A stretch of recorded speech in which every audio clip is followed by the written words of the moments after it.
Hello, viewers out there and those who are taking their time to watch us on the different platforms of Ugandan Catholics Online and UEC Youth Apostolate.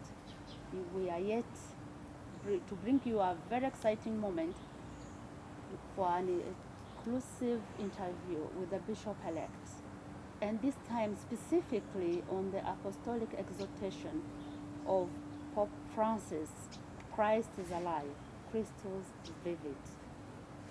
Bishop-elect, you're most welcome. I will kindly request that you introduce yourself out to our viewers, specifically the young people. Please go ahead. Thank you very much. I'm Father Raphael Okoraj. As it has been mentioned, I've been appointed Bishop for Nebi Catholic Diocese, and I've been offered this opportunity to share my view on this apostolic exaltation, Christus Vivit, and I believe our sharing will help you, will contribute something to your understanding and meaning of the document. Thank you so much, Bishop-elect.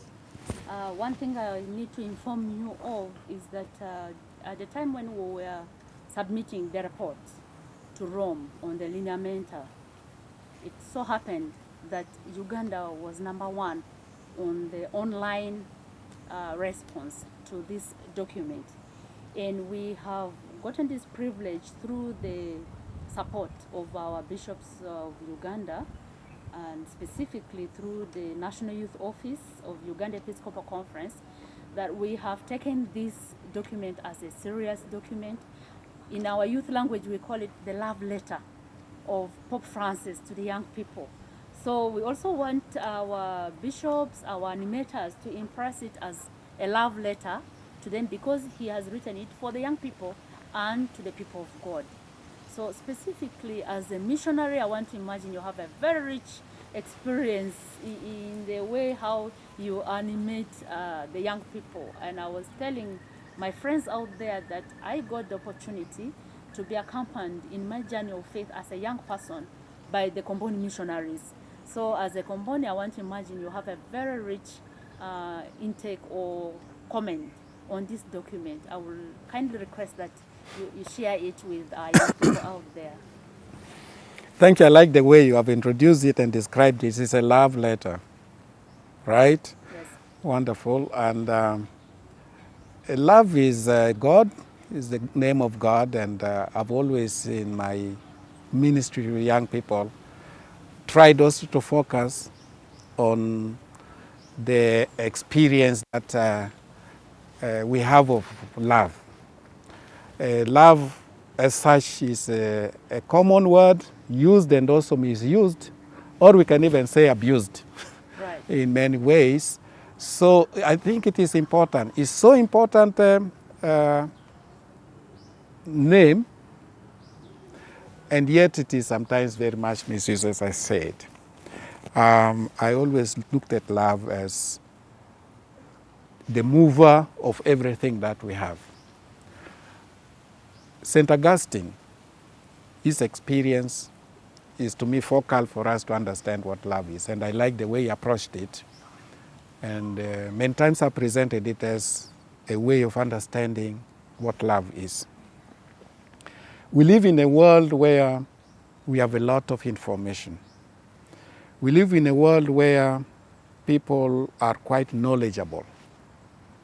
Even young people today, if you talk about inventions, children even can tell you what they're inventing now. And so information is not lacking. We are very much informed. So we have a broad knowledge in many areas of life.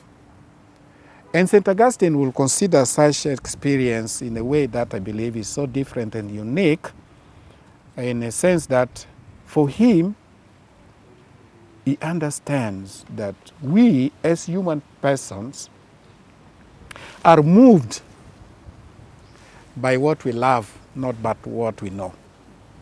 What changes us is what we love. Love defines us. Added to this, I give an example. We have certain emotions that can overwhelm us. Emotions like fear and things like that. I come from a big family of 11, I told you. The fourth, my elder sister, Margaret, was such a fearful lady, When we were growing up, in the village, when it is dark, she would not even dare to go in a place which is dark. If my mother sent her, go to the hut to get something, water or whatever, she could not dare. She will drag me. I will go with her. Just to accompany. She needed that. She was afraid. And that went for almost all our life as we were growing up. She grew up, and when she got her boyfriend, the first lover, this is a lady who was so fearful, and then she started tracking the dark alone. She abandoned me. The power of love. When we discover the object of our love, things change. And that's what I believe St. Augustine wanted to convey, that we are moved by what we love, but not what we know. Because love itself is power, is strengthened by that. We can even take it in the light of faith, because faith is the love of God in our hearts. Is that which makes us know who God is the light. And with that approach, I believe that you have rightly defined this exhortation of the Holy Father in a way that should capture the essentials of human life, essentials of our life as Christians. Thank you so much. I specifically would like also you to have a general comment on the document itself. Mm-hmm. I want to imagine you have also tried to read just a general comment about this document. I didn't read all the pages, but chapter 9, as you said, and chapter 5 took my attention, and I thought that in 2018 when it came, I think the concern of the Pope is very actual, is very proper, because as families and institutions always tend to say, young people are getting distracted in many ways. They want love, they want to live love, but are not getting hold of what it is. And so it's an important concern. The way it is analyzed, I think it is helpful, but I would like to add maybe a little idea to that as my way of saying, interpreting it or capturing it. I took it like there is, on one hand, we want love, and on the other hand, we want freedom. And these are the two things that are fundamental for all human persons. These are values that we cannot be alienated from. Love and freedom. And the struggle of many people, and above all young people, is all about how can I be free? I want to be free. And they fight for freedom at all levels. And that is what the world also is promoting. But what kind of freedom can we talk about? How can I come to understand the true nature of freedom? I take this document, Christus, Vivit, as one chapter in life which opens us to understand what freedom is. And I would like to present it in this way, that freedom itself is a gift of God to us. But we must understand it also in the context of what God wants from human person. So how would we take it? I take one thing as very fundamental, love. Love defines what freedom is. Your freedom is defined by what you love. One who is alcoholic, his freedom is defined by beer. Yes, he will be as free as the beer dictates on him. One who loves money, it will be defined by the logic of making money. And that is what defines his freedom. The extent to which we can be free is defined by the object of our love. One who loves God will define his freedom by what God dictates, and he will love to live by that. And so when we discover what our objects of love is, then we can also define freedom. And by being free, it means either we are truly free or we are not, because we cannot pretend. Yeah, we cannot pretend we are free when the object of this, what we call freedom, is not truly what God wants. And for God, we are created to love him. St. Augustine, once again, determines it. St. Augustine nails it in a way that our heart is never free unless it rests on God. And to me, that is where the central core message is of this message, of this text, of this exhortation, that love defines freedom. Freedom depends on love. And our commitment, maybe as educators, as guide for young people, we need to do that. We need to do that. We cannot mix everything and put them at the same level. There are certain things which will make us free, but a limited freedom. And if that freedom we are seeking and what we have discovered cannot open us to love of God, then we are going to be prisoners. That's how I look at it. That's the way I've understood the text. Thank you so much, and I think it has been a blessing really to have you to summarize it in your own way. And when you further go into the document, there is that chapter which talks about young people with roots. And the emphasis there specifically is how do the young people link this journey of theirs to adulthood in relation to also listening to the elders, to listen to their parents, to listen to their grandparents, basically listening to the elderly people. And in our African context, you have realized that our root, who we are, is actually defined by the family where we come from. And what will be your advice to the young people, specifically on this aspect of how to interface with the elderly and learn more from our elderly people, as being emphasized in the document, young people with roots? This to me will be a little complex in terms of relating it to elders. When we talk of maybe the challenges we have, we can even say the crisis, social, cultural crisis we have today in the society, it is unfortunate that many times we think that the young people are the ones who do not have a ground or being rooted. But I will even challenge maybe ourselves as elders and other people, how rooted we are. One thing, I'm not exonerating the young people, but I believe that all of us are growing and breathing the air of what confusion has been created. Okay? You see, today, if we can say, is look at different aspects of life.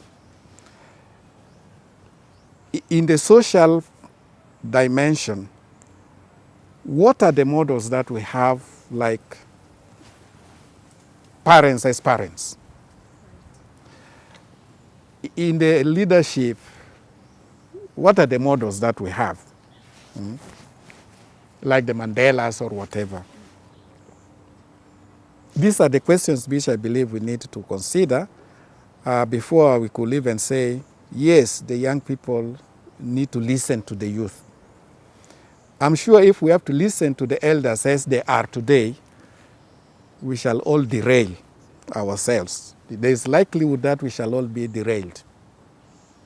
The question we are facing with the young and all that, I think we need to look at it in a more global way, and even a little detached from the first question we are raising, that the elders, we presume the elders by nature that they know.